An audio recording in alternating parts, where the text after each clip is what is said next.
Let us, since we are talking pipeline companies, hear a few words about the issue of security of supply to Europe from the head of one of the largest Western companies, Shell.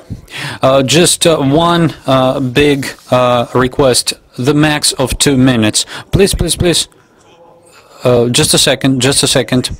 Distinguished ladies and gentlemen, participants of the session, I am greatly pleased to announce that the President of the Russian Federation, Mr. Medvedev, is joining this session.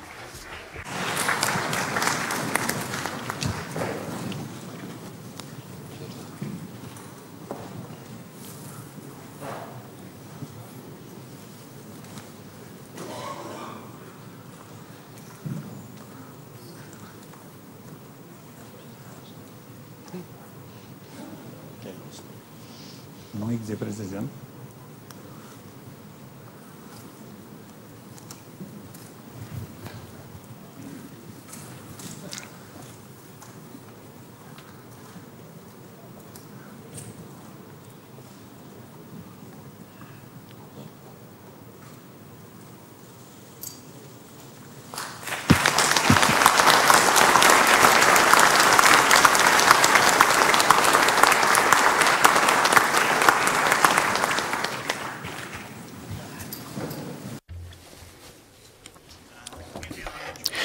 Dmitry Anatolyevich, we are having quite a lively discussion here.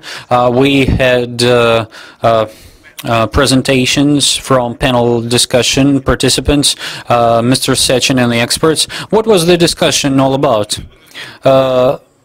If it isn't energy.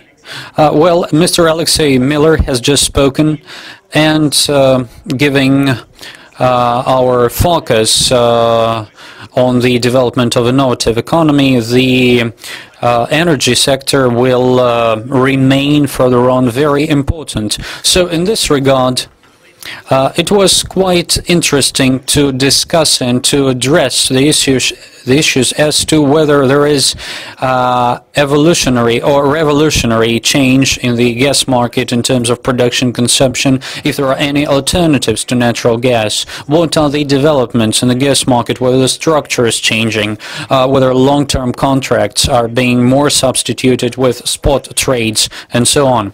So if we will take another 5 to 10 minutes, well, if you're taking 5 minutes, then the lunch will be financed by bankers. Well, just joking, of course.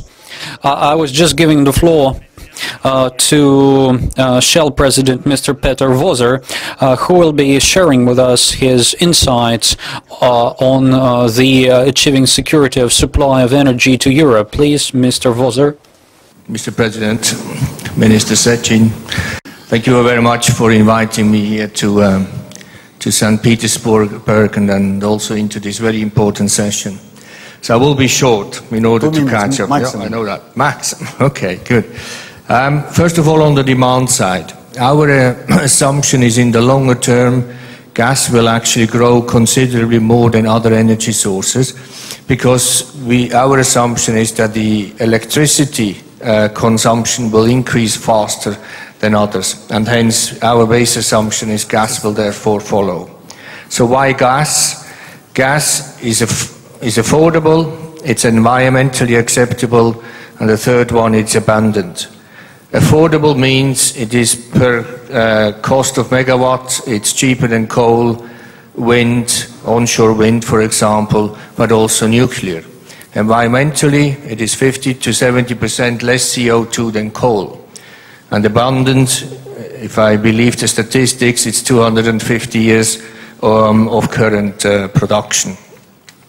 So why is gas therefore not at this stage key in all the energy policies? I think it was said.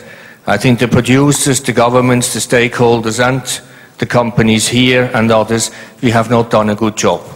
If I look at how the coal lobby has actually worked across the world, they are in all the energy policies, they are included. We are not on the gas side, and hence we need to do that.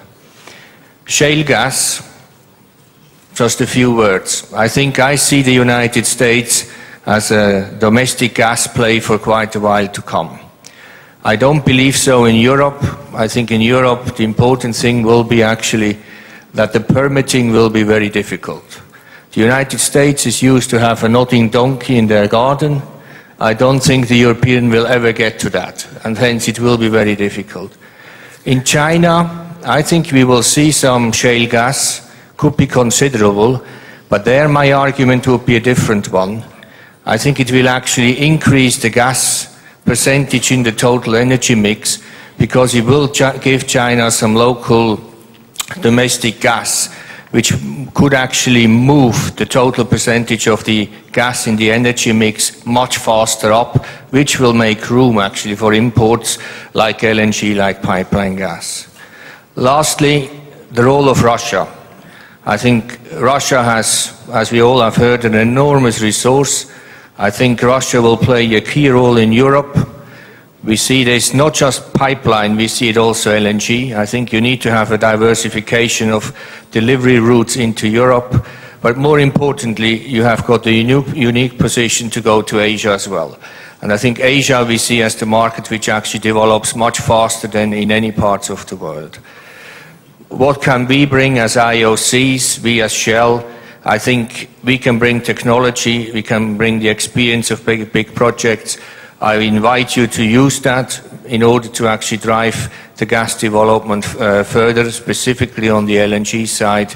And through that, I think Russia can establish a gas position in the longer term on the global scale. That's all. Thank